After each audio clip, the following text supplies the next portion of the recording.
Hello, it's Jimmy here. Please forgive the sound quality on this. I don't have a professional microphone. I would love one, but the world is locked down right now, and I am sitting on the creakiest chair in the world, and that was a mistake. Forgive the creakiness. Can you even hear the creakiness? I'm going to test it out for the playback. It's quite creaky. Anyway, this is going to be a video about a myth that a lot of people have sent to me. It's this idea that seems to pervade through film and through TV and through all the other kinds of fiction that we see, and it's kind of just become the mainstream accepted way of looking at the past, is that medieval people didn't bathe. People in the past were filthy, they were dirty. 2,000 years ago, even more than that actually, 5,000 years? No! 2,500, 2,500 years ago, people were bathing. Bathing was popular. It was fashionable to get wet in a room filled with water, surrounded by other naked people. Obviously, the most famous people to bathe in history were the Romans. The Romans loved bathing. They bathed every single day if they could afford to go to the baths. If they couldn't afford to go to the baths, they would bathe in rivers, they would bathe in lakes, they would even bathe in their own homes if they could manage to get the water in. One thing to remember all the way through time is that moving water from one place to another is difficult, it's laborious, it takes time and it takes effort, and sometimes it takes money. After the Romans left most of Western Europe, Central Europe, Eastern Europe, North Africa, the Near East, basically when the empire dissolved, people didn't just stop washing. Towards the 5th and 6th centuries, bathing and washing was still important. People like Charlemagne, slightly later on, the king of the Franks and the leader of arguably what the Western Roman Empire crumbled into, basically the first king of France, was a bather. He had a private bathroom. He would actually invite people, his bodyguards, his close relatives, his less close relatives, his friends, to bathe with him. And some records state that he had more than 100 people in the bath with him at the same time, which is one hell of a hot tub party. If you ask me, that sounds amazing. Imagine the hors d'oeuvres he was serving. All I've got is this alcohol-free stout. Delicious. Oh, it actually is delicious, that's good. Anyway, after Charlemagne, bathing still didn't disappear, because we know for a fact that places like Westminster Abbey had a bathhouse. These monks were bathing 4 times a year for religious festivals, and they were probably using the bath more frequently than that as well, but we don't actually have any records of when they were really bathing. But we know that at Easter, Christmas and various other times they had official bath days, and they actually had an attendant who was paid £1 a year, which wasn't a bad wage at the time, and a loaf of bread a day, which was probably even more important than the money for that guy. So we know that these monks were bathing. Pope Gregory, now Saint Gregory, recommended bathing, and that was in, what, the 7th century, I think? I'll pop it up on here if I'm wrong. I'm always wrong. Criticise your sources. I'm not a reliable source. I'm just a dude on a screen. Look, I'm trapped. I'm trapped. Help, help. Ooh. After Pope Gregory, we see lots of people advocating for bathing. In fact, in the 10th and 11th centuries, we start seeing Latin translations of something called the Secreta Secretum, which literally means the secret book of secrets, which was an Arabic piece of writing that became really popular in the 1300s in Europe. Slightly earlier in the 1100s, it was being introduced, and then it boomed. So by the 13th century, by the 1200s, you start seeing bathhouses everywhere. We know that 100 years after this, there were at least 30 bathhouses in Paris alone, not just in France. And these are communal bathhouses. These are places you can go to take a huge bath with some friends. It's literally a hot tub party. It is a big wooden barrel filled with a linen cloth so you don't get splinters, full of hot water, usually perfumed, and you might have food served to you, you might have drinks served to you, you might have food and drinks served to you. Sounds like a pretty good time. Now, the main problem with these bathhouses was they were also centres for sex. And if there's one thing that the medieval Catholic Church did not like, it was sex outside of marriage that you had to pay for. That's right, it was prostitution central.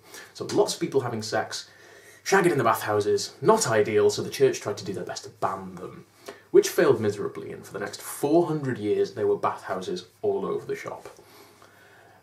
One of the fun things that they used to do in Paris, incidentally, is they would cry out that the water was hot for the bathhouses. We know this from a 13th century writer who was living in Paris who told us that the baths would do this. They would send like town criers out onto the streets, which is kind of fun. Something did crush the bathhouse trend in Western Europe though, and it was the Great Plague.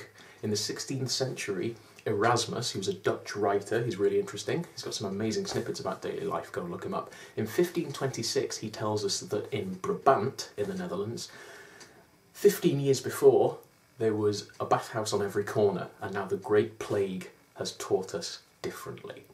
So much like social distancing in the 2020 COVID-19 pandemic that I am filming this in the middle of for future viewers, look it up, it was weird. I can tell you right now I'm going stir crazy.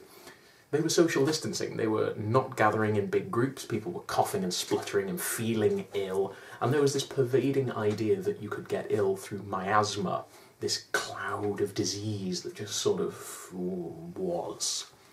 Bathhouses open your pores, they make you sweat, sweat comes out of your skin, and people knew enough back then to think, well, maybe these bad fumes are going into my skin when I'm sweating.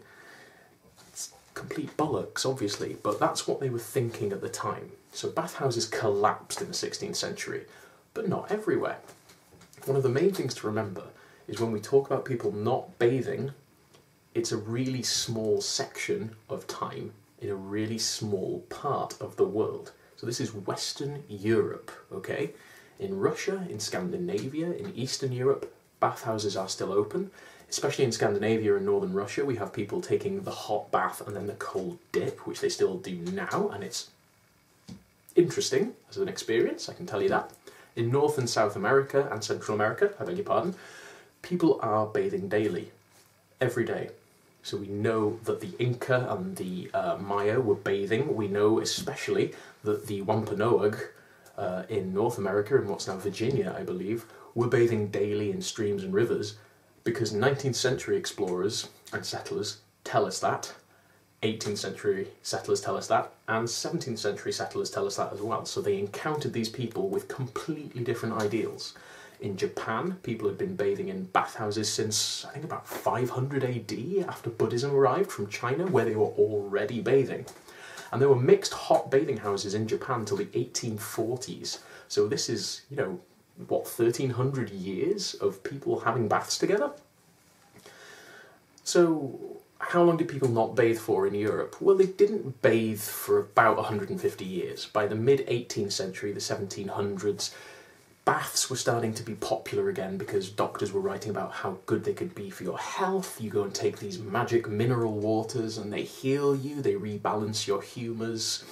And the humour theory is a really interesting one that's also complete bollocks, that's based around the idea there's 4 fluids in you. Blood, that's true, phlegm, also true, black bile and yellow bile. And if these 4 fluids inside your body get misbalanced through hot water or cold water or acidic food or pretty much anything, like peeing too much, taking a poo too early in the day, it can ruin your health. It's complete nonsense. If anybody out there is recommending people rebalance their humours, please, please stop. It's really bad for you. It's part of the reason why people died so young.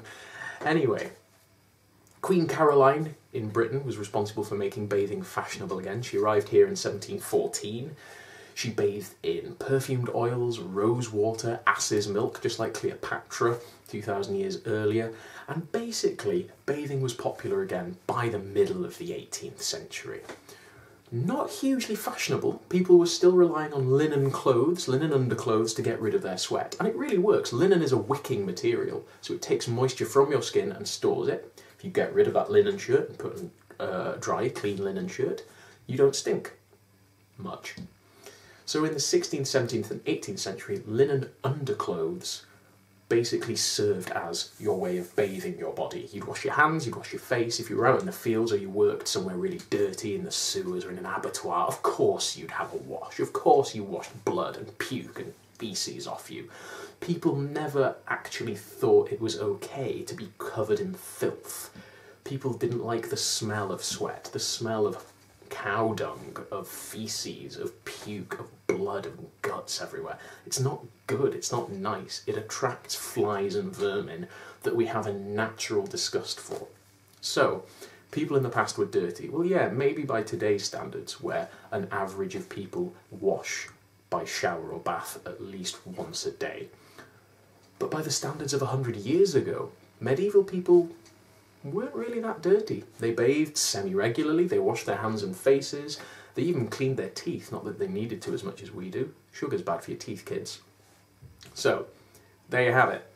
Bathing has always been popular. Not stinking like a midden has always been a popular, attractive, sexy thing to do for your significant other. Whew, that was a whirlwind. We're just over 10 minutes, according to my little timer on my phone, because I'm keeping track of it. It's definitely not balanced on a pile of socks just out of shot, don't look. So that's it. I hope you enjoyed that. I hope it was informative and a bit of fun for you guys. This is what this is all about, is making a bit of fun in these trying times. If you've got any ideas for what you want me to talk about, leave a comment. If you've enjoyed it, let me know. If you haven't, keep it to your damn self. Or I'll come around your house and fart on your pillowcase. Until next time. Question your sources? I'll come up with a snappy line to say at the end of the videos later. It's fine, it's fine. It's cool.